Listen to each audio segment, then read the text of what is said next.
So we're in a very wicked snowstorm, and I figured it's a great opportunity to talk about a concept called thermogenesis. Now what this is, it's the body's ability to generate heat using its fat stores. We do this all the time. These are the kind of conditions that will kill you very fast, and it's exposure that is going to be the biggest killer in a Canadian SHTF situation, which is why you must put it at the top of your priority list. We've discussed numerous shelter-in-place heating options on this channel before, but today I want to talk about some tips and tricks in terms of dressing yourself, in terms of your physiology, on how you can keep warm. At some point you may be faced with conditions like this, so stick around and let's talk about the concept of thermogenesis.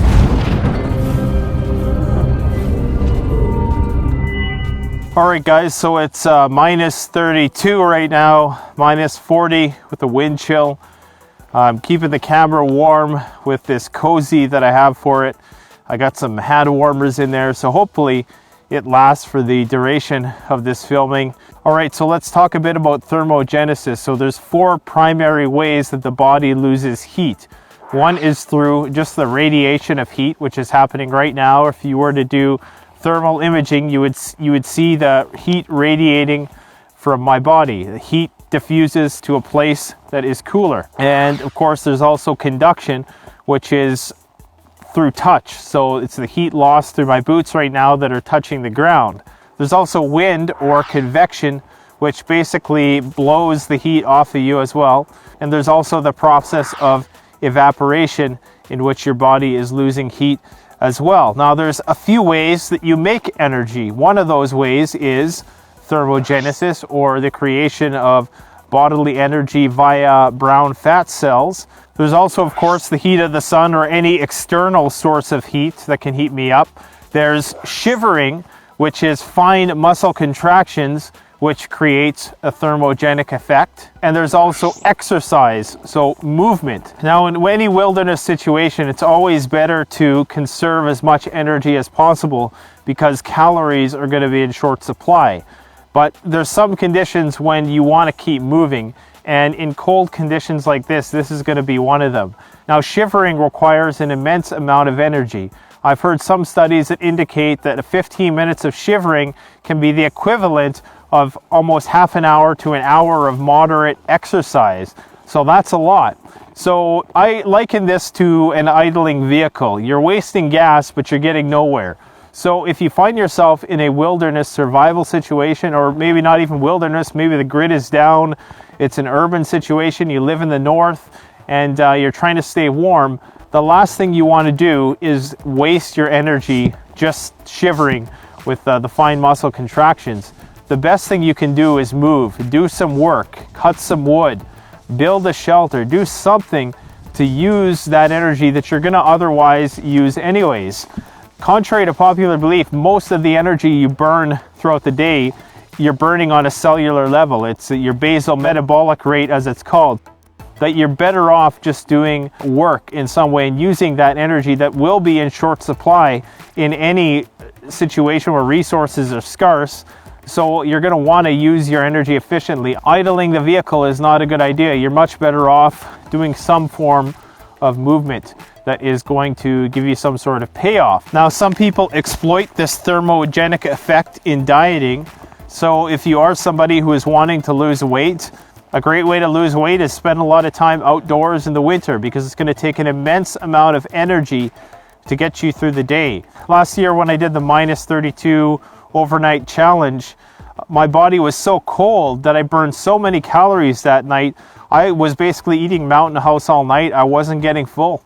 It was whatever energy I was taking in was immediately being used to keep the body warm through thermogenesis. So you could probably burn upwards of 6,000 calories a day if you ever find yourself in one of these conditions. And that's a lot of calories to find and scavenge.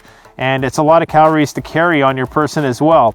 So you're going to want to use your energy as efficiently as possible. Now, for the longest time, I've struggled with keeping my extremities warm. And one of the main things you want to do is keep your core warm. So the warmer your core is, the more blood is going to be permitted to flow to your extremities.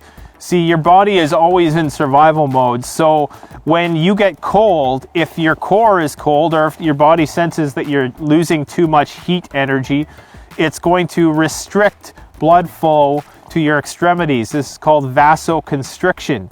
And what that means is that your blood vessels essentially shrink temporarily so that blood cannot go to those regions, or blood is simply just not pumped to those regions. If you were to look at me in thermal imaging right now, you'd find that the hottest regions are going to be my core. So the idea is then if your core is warm enough, it doesn't need to vasoconstrict the extremities. Rather, it can maintain vasodilation, which is just the expansion of the blood vessel in your extremities, which is going to allow you to continue to do finer work, which may be imperative to your survival. See, the body is very primitive in its understanding. It doesn't realize that you need nanodexterity to make a shelter. So it restricts blood flow to those regions because it knows if your core temperature drops too low, you're going to become hypothermic and you're going to die, basically.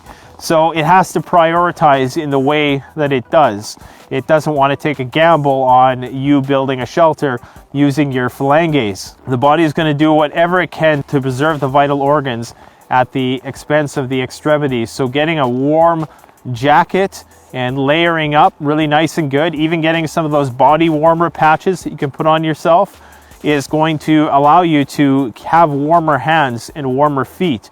Oftentimes what people do, like myself, is we'll try to maximize our warmth in our extremities, like our head, our hands, and our feet, without keeping our core warm. And then what ends up happening is that your core is still cold.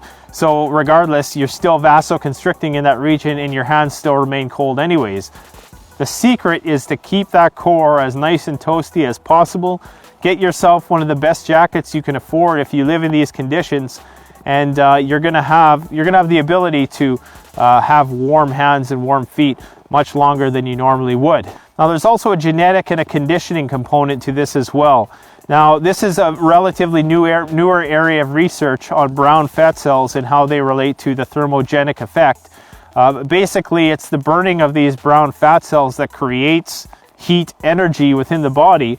And it's speculated that the Inuit, or people who live in more northern climates, possess the ability to have this thermogenic effect happen in greater intensity and efficiency when they need it to, which is why people in the north can withstand those cold temperatures.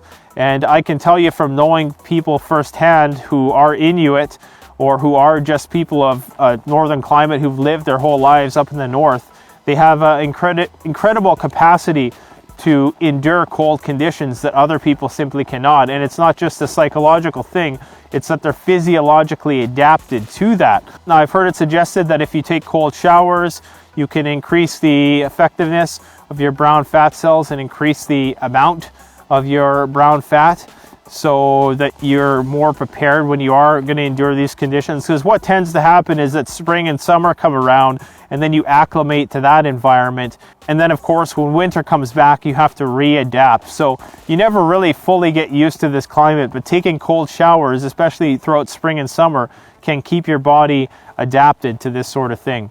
There's also the Wim Hof method, which is a breathing method. I'll post a link to Wim Hof's channel. I don't really want to attempt to explain the physiology of it, but it has a lot to do with deep breathing and basically just keeping your body warm by providing it ample amounts of oxygen. Now, there is a psychological factor to consider, and that's the idea of having the right expectations. I've noticed that when fall comes and there's no snow on the ground yet, but we already have winter temperatures, it almost seems colder because there's no snow on the ground and because my mind is not in a state of readiness to expect that it's going to be cold outside. If you go outside and you expect that it's going to be warm out, it's really cold out, well, you're going to be colder than how do you expect it's going to be cold out. It's going to be more of a shock to the system. Another thing I try to do when I'm in these conditions is relax and not get too anxious, because I find if I tense up too much, I am constricting blood to certain regions and I'm using more energy than I need to. It's energy that I'm not going to be able to use for thermogenesis, of course.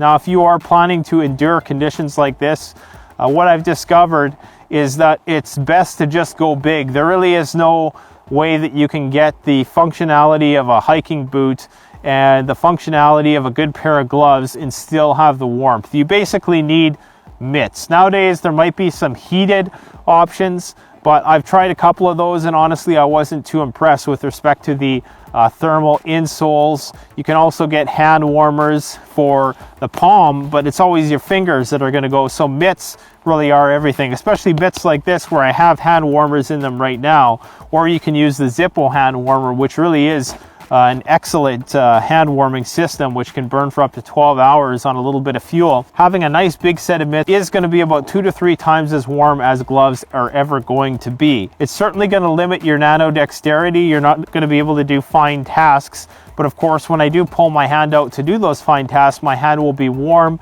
I'll be able to have nimble fingers.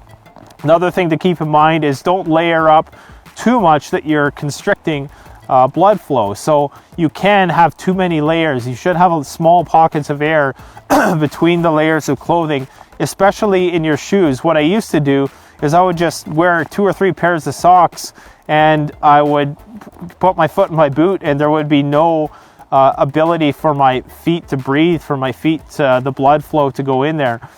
I've done it before where I've had a reflective insole, I've had foot warmers, couple pairs of socks, and my feet were still cold because I was restricting blood flow to the region by putting all that stuff in there. So it can be counterproductive. You want to make sure that there's enough room for your toes to move around. That's usually a good sign.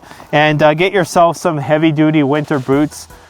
Like I said, you can't really have the fashion with the function when it comes to surviving in conditions like this. Maybe down to like -15, probably more like -10 for long periods.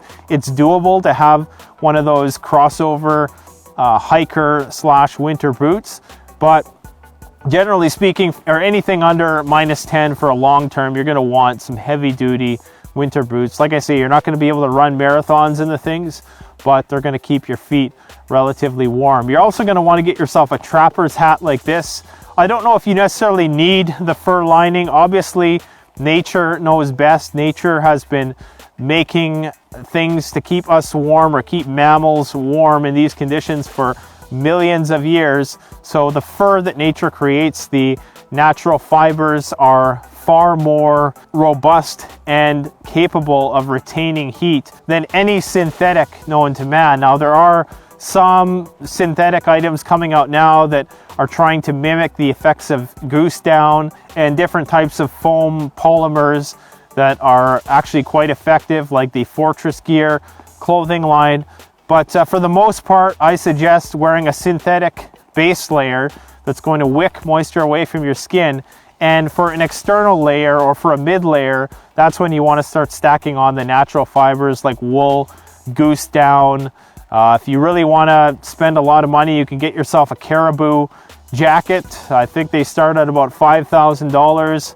Leathers, things of that nature. Natural materials are going to allow you to keep warm a lot longer, especially as an external shell, because nature just knows. It was those natural fibers that kept people alive in this climate for thousands of years. So that's something to consider. Of course, there are considerations with things like down. If it gets wet, it's not going to be as effective as opposed to something like wool or the Fortress Gear clothing line, which will retain its heat. Things like sealskin are one of the most waterproof fabrics.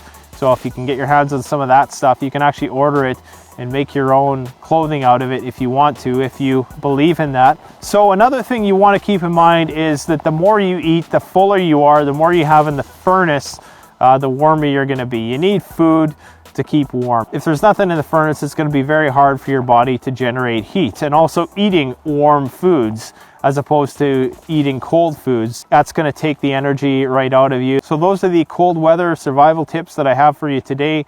Thanks for watching. Don't forget to like, comment, subscribe. Canadian Prepper out.